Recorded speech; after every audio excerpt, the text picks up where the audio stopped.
Oh, she's adorable. Oh, thank you. Hi, precious. Hello. Hi. Hi. We just adopted her from Vietnam, and we're bringing her home for the first time, huh? Oh, she's an angel. You and your wife must be thrilled.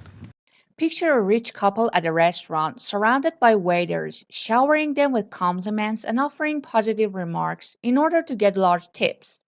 This act is called fawning over someone in English.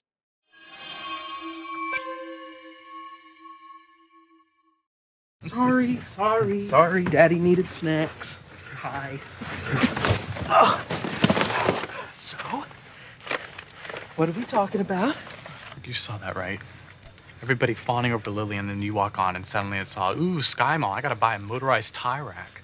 So to fawn over someone means to excessively praise, admire, or pay attention to them, often in an exaggerated or insincere way. It can imply treating someone as extra special, either to flatter them, like the waiter example, or because you're genuinely charmed, like with babies or celebrities. My grandma fawns over my baby cousin, calling him perfect every 5 minutes. My grandma fawns over my baby cousin, calling him perfect every 5 minutes. He hates when people fawn over him just because he's rich. He hates when people fawn over him just because he's rich. The fans fawn over the celebrity, asking for selfies and autographs. The fans fawn over the celebrity, asking for selfies and autographs. Hey everyone, I'm Fatima Khamse, and just like you, I'm on my English learning journey. On this channel, we explore phrasal verbs and idioms from friends and modern family together. I share what I learn, break things down with examples, and we all grow along the way. Let's dive in.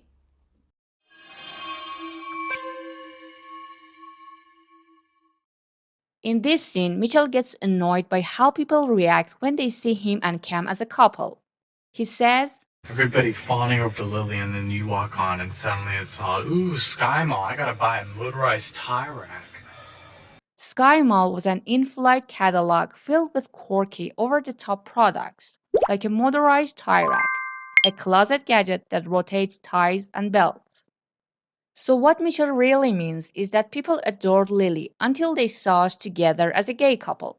Then suddenly, they awkwardly pretended to care about shopping for useless stuff instead, like flipping through the Sky Mall catalog and acting like they just had to buy a motorized tie rack.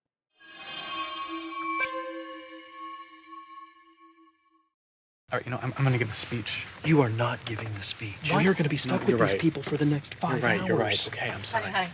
Look at that baby with those cream puffs. There is a hilarious misunderstanding in this scene. Okay, excuse me, but this baby would have grown up in a crowded orphanage if it wasn't for us cream puffs. You probably know the word cream puff as the kind of pastry that Cam brings onto the plane. However, Mitchell mistakenly thinks the woman is using the other meaning of cream puff, referring to someone who is weak, not brave, or easily defeated. This leads to a funny argument, even though the woman was just talking about the dessert.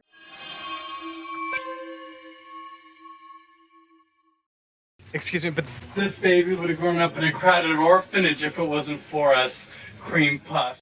If it wasn't or weren't for someone or something. Also, if it hadn't been for someone or something. This phrase means that something would not have happened or would have been different without the person or thing mentioned. It emphasizes their crucial role in the outcome, often with a tone of gratitude or acknowledgement. So Mitchell means Lily would still be in an orphanage if he and Cam hadn't adopted her. You know what? No, to all of you who judge, hear this.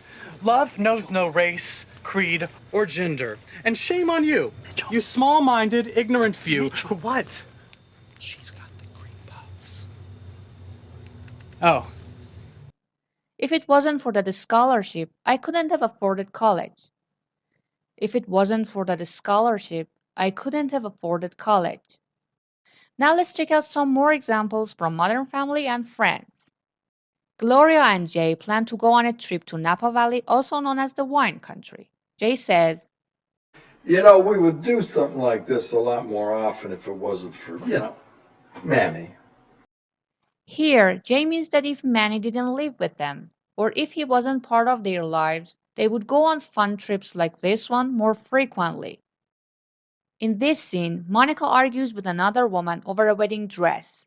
Since Monica had introduced her to the store earlier, she says, You wouldn't even have known about this place if it wasn't for me. Monica's statement highlights that without her help, the other woman wouldn't have discovered the store, let alone have the opportunity to buy this beautiful wedding dress. Rachel tells Joey she was a lot like her sister Amy when she first moved to the city. She admits she used to be spoiled, but says her friends help her change. I really appreciate it because I don't think I would be the person that I am today if it wasn't for you guys. By saying, I don't think I would be the person I am today if it wasn't for you guys, Rachel thanks them for their support, acknowledging that she wouldn't have become the independent and a strong woman she is now.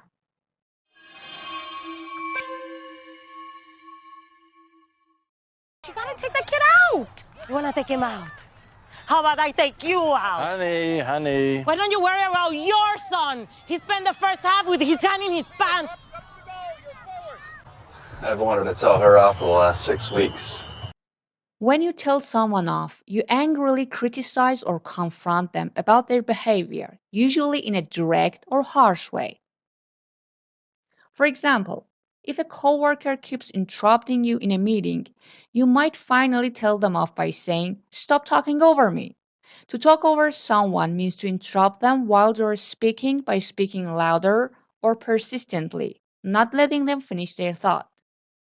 I've wanted to tell her off for the last 6 weeks. The dad says, I wanted to tell her off for the last 6 weeks because he's been holding in anger about the other mom's behavior and wanting to confront her. I'm Josh, Ryan's dad. I am Gloria Pritchett, Manny's mother. Oh, and this must be your dad. Her dad? Yeah. No, that's funny. Actually, no, I'm her husband. Don't be fooled by the, Give me a second here. My son lied about his homework, so I had to tell him off. My boss told me off for being late again. A guy cut in line, and the old lady told him off. She finally told her neighbor off for parking in her spot. Chandler's mom had kissed Ross, creating a lot of tension between them. You kissed my best Ross. Chandler finally confronted her and told her off, not just about the kiss, but about everything. He did it. He told her off, and not just about the kiss, about everything. At Lily's dance recital, Cam was thrilled to see his baby's first ballet solo, but another mom stood up in front of him to film her son, blocking Cam's view. When he sees her the next day at the cafe, he's not sure it's her. Alex says, Just go ask her if she was at the recital and then tell her off if she says yes. This baby would have grown up in a crowded orphanage if it wasn't for us, cream puffs. Love learning English with friends and Modern Family? Then don't miss this playlist.